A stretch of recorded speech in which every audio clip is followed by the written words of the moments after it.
Hey everybody, welcome to my Suburban Oasis. My name is Soleil and I garden in a Zone 5B in mid-Michigan, and today we are going to do some planting together. I am very excited about it. We're going to plant out some Salvia, we are going to plant out some Penstemon, and we are going to plant a Hydrangea.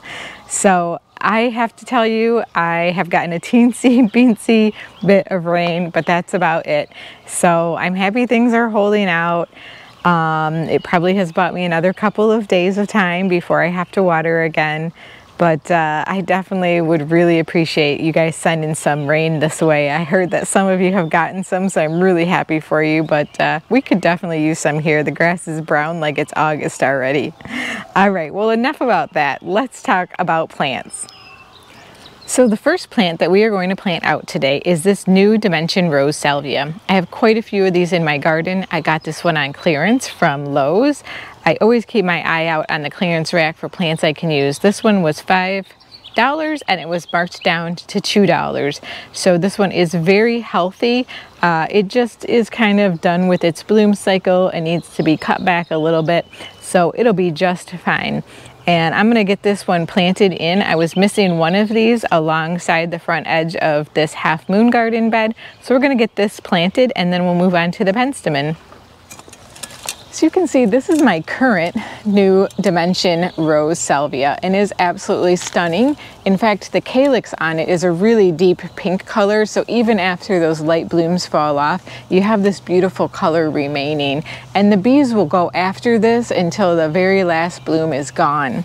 So what I want to do is plant this one right here. That's what I've got going on the other side of this garden bed because it's kind of a symmetrical garden bed planting. So we're just going to dig a quick hole and pop this one in.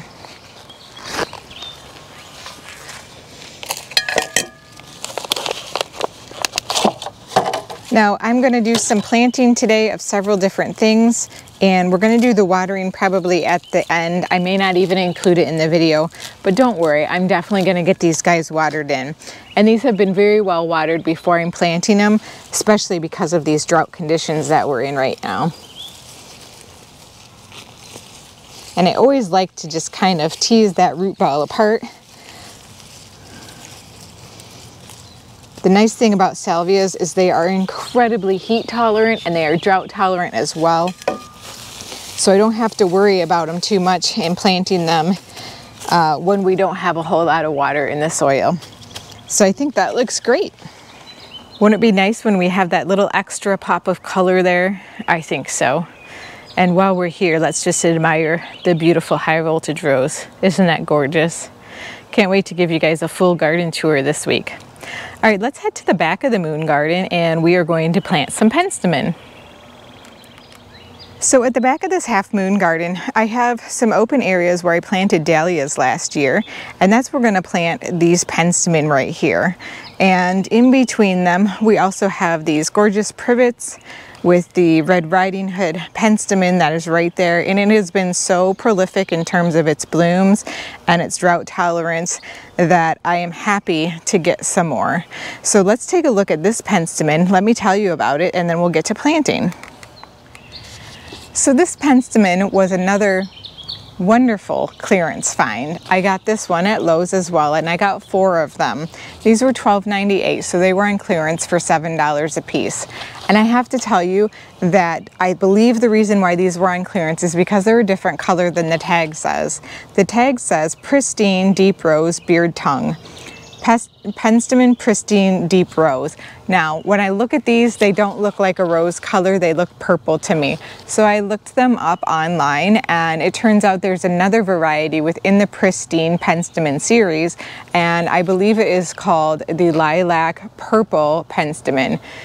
It could be the deep rose, but it really doesn't have that pink, almost reddish color that the rose did, so I believe this is the violet purple. However, the specs on it are pretty much the same as this one, which is that they get to be about 20 inches tall and about 18 inches wide, and they are hardy down to zone 5.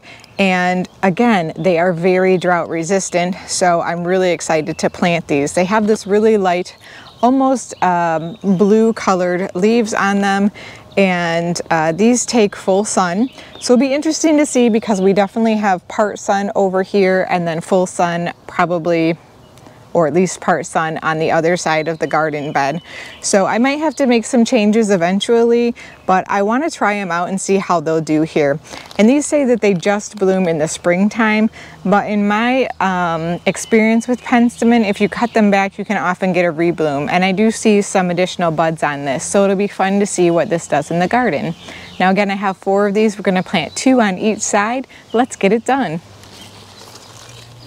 One of the biggest questions that I get when I'm planting things is about why I don't use fertilizer when I plant. So I have really good soil. I have clay soil.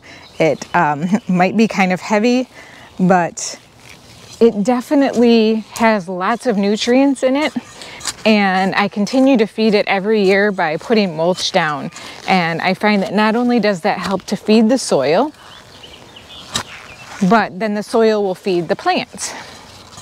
And in addition, it really helps keep the moisture in and the weeds out. So that's a super big benefit for me. And it helps me to avoid lots of costs associated with buying fertilizer all the time. So I've just dug out a nice hole here. I'm going to throw this extra soil down into this pot, and then we're going to pop in this plant.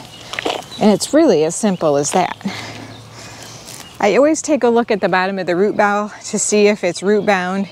If it is, I will actually pull the entire bottom of the root ball off. But this one looks just fine to me. So we're going to plant this one down in here. And if you have heavy soils, one of the things I recommend is that you don't plant things too deep. You kind of plant it a little bit above soil level, and that's especially good with these drought tolerant plants because they really don't need to be drowning in water. So it's good for them to have that extra drainage and to ensure that the crown of the plant stays above the soil level. And when I talk about the crown of the plant, if you don't know what that is, it's really right where all of the stems connect at the base of the plant. So if the water gets down in there, it can actually rot out a plant. Now, I would say that the second most common question I get asked when I'm planting is, what is that shovel? And those of you who watch my videos know this is my root slayer shovel. I am not sponsored, nor do I receive any product commissions or anything like that from that company, but I do highly recommend it. It's my favorite shovel. It just makes slicing through this soil so easy, and I do like a lot the round handle that it has on it. It's pretty ergonomic.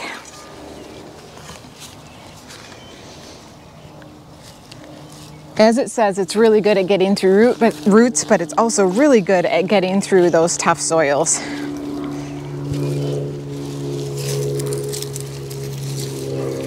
So I think these Penstemon are really going to fill this area out because they're just going to be the right size for it.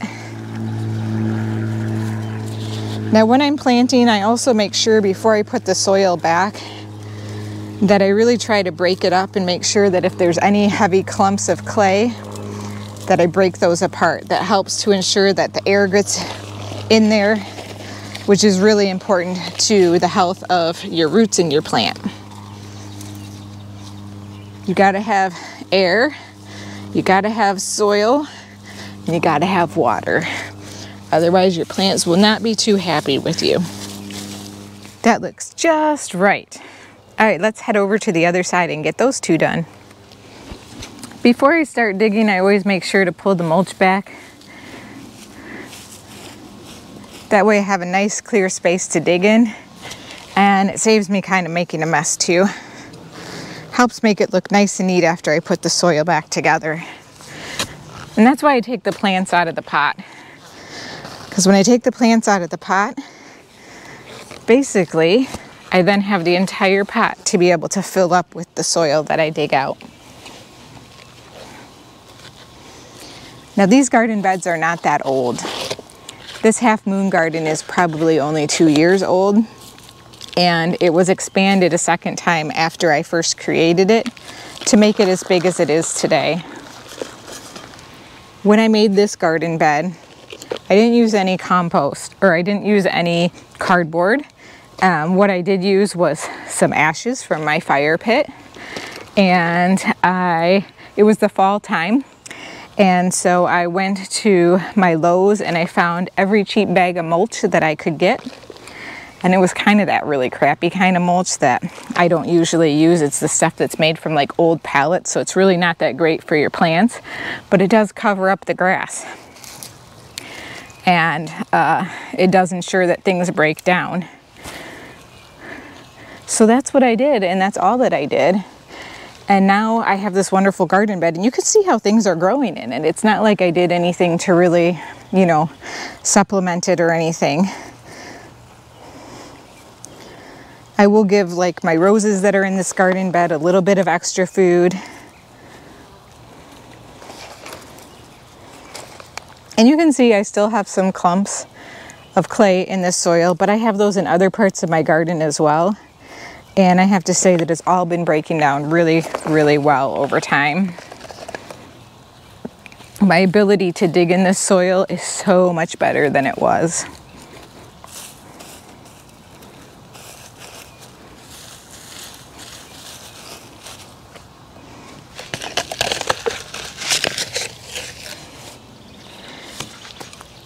Now this last one is going to be a little bit tricky because there are some daffodils that are right here.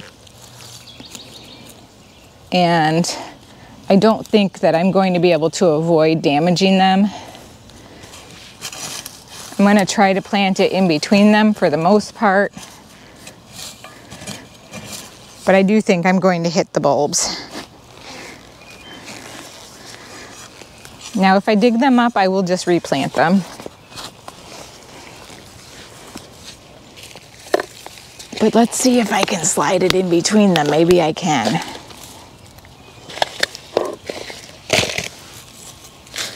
See that big clump of clay? It's so dry right now. But even that clump is way better than it used to be. It used to be like complete concrete. Now I can actually break it up with my hands.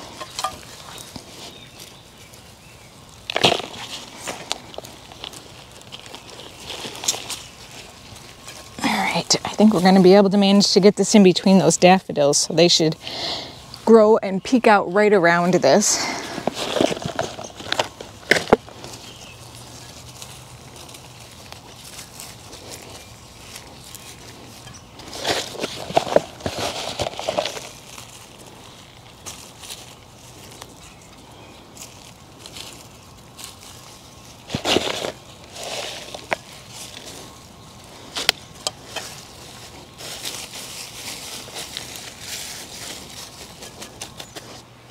Okay, I think those look really fantastic. I'm actually going to pop a little bit of creeping phlox in here. I don't know if you remember from my video, I got this creeping phlox. So I want to get that in the ground because it is pretty root bound right now. And it's only going to get hotter and drier. So we're going to find some spots to just kind of tuck it in. This is the kind of plant where I'll just pull the roots right off the bottom. And there, that'll make it nice and easy to grow. I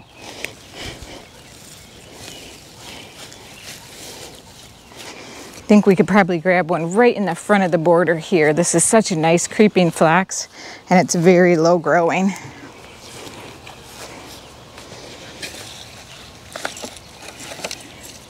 Again, we'll pop the bottom right off of this.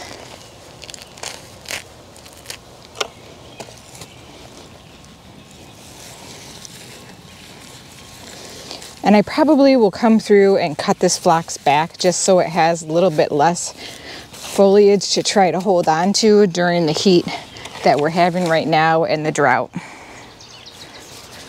We'll get a couple of them in over here as well.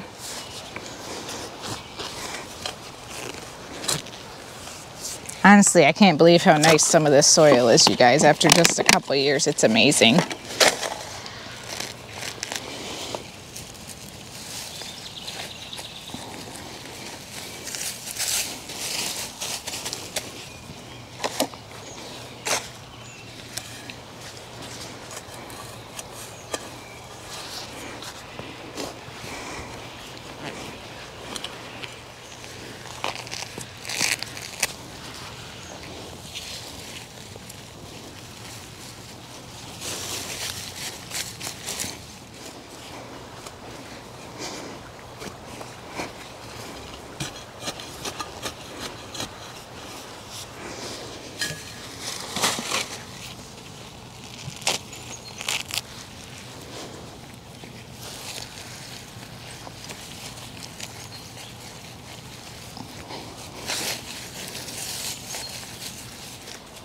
Well, just when you think there's no place left to plant, you can go for some ground covers and find a little bit more room for those plants that you yearn to get into the ground.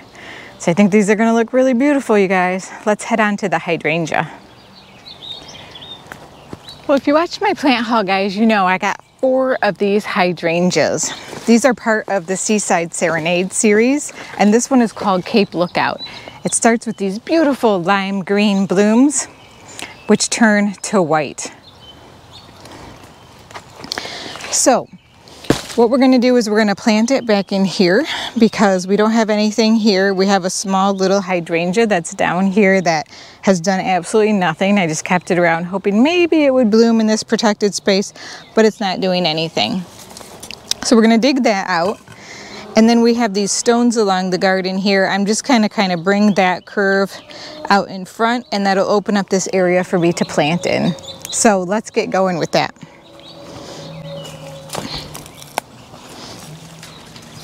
First, we'll start off with the stones,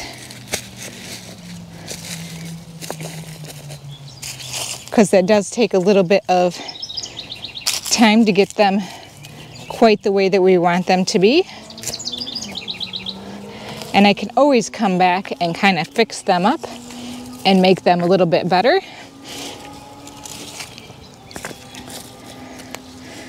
But I think that looks pretty good. Let's move this one back in a little.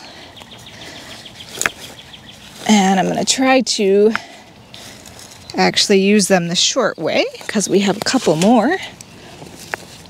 There we go. That looks nice. I think that's about right.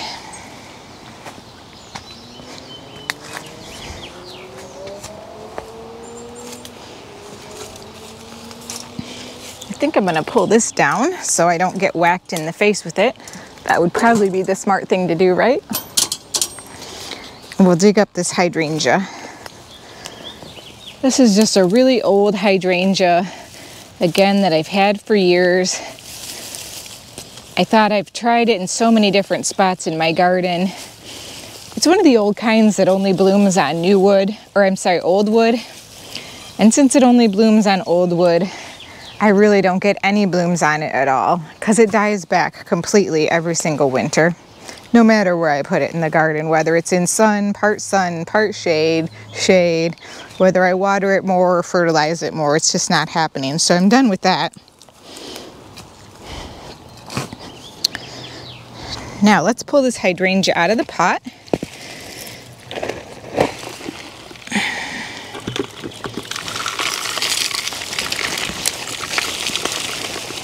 This hydrangea has been really well watered.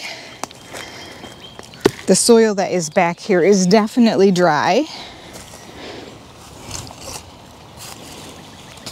I'm trying to make sure that I don't step on any plants.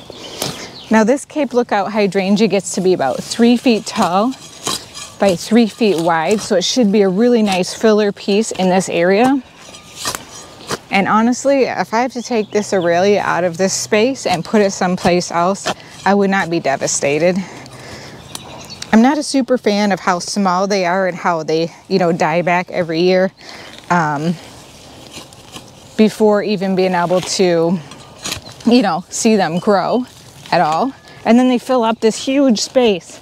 So it's like you have to make this huge space for them in the garden, but they don't really do anything until later in the summer, like June and July.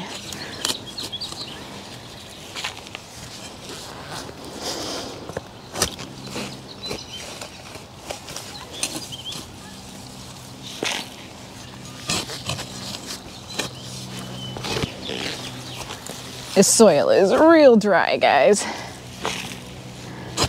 I'm definitely gonna have to water this in really well.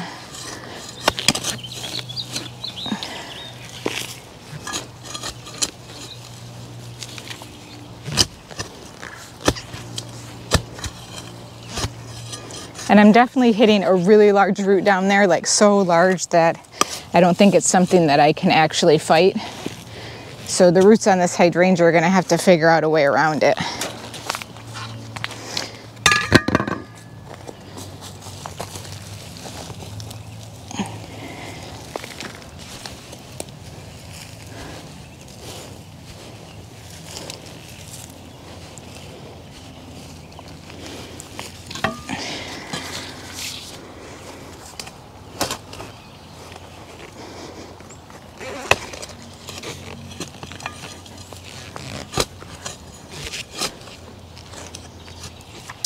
This root slayer shovel is really good at slaying through roots, but once you get over, you know, several inches thick, it's just kind of a no-go for a shovel.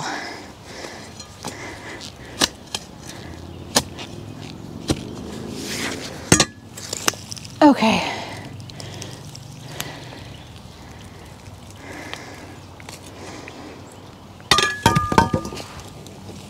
I think the hole is finally deep enough, so let's put her in.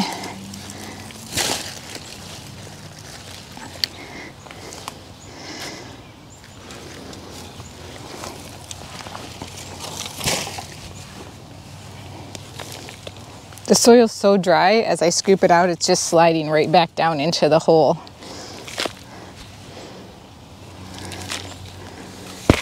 Okay, so before I'm gonna put this hydrangea in, I'm gonna take this watering can and we're gonna pour some water in the hole. Let me show you. I'm gonna put about half of this watering can in this hole, maybe a third.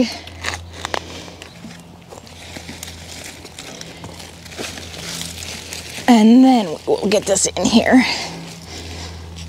And this should grow right out to the edge because it's going to be 3 feet by 3 feet. So it should fill in really nicely. It might be a little bit smaller just because it's in probably what I would consider to be dappled shade,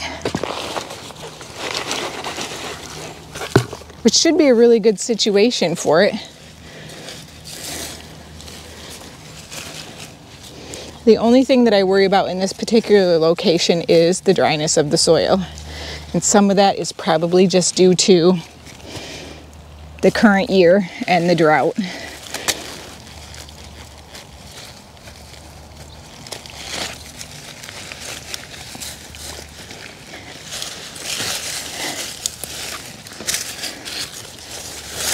I'm going to rob some of the mulch from around some of the other plants just to give it a little bit of protection here.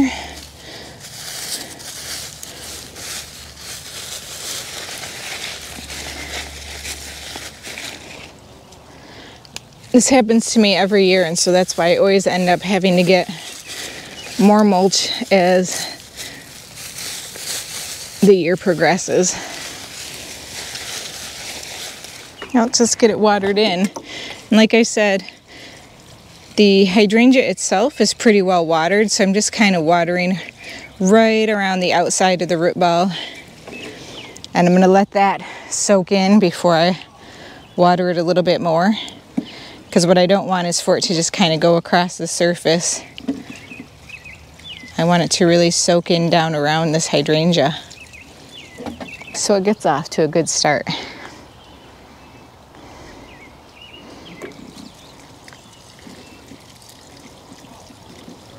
I actually think those lime blooms look really kind of cool next to the Aurelia, don't you?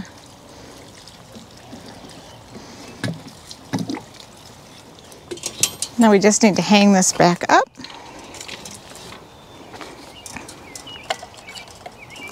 And this hydrangea might actually get too tall for this to continue hanging here, but I can always, you know, make the chain a little bit shorter or hang it someplace else.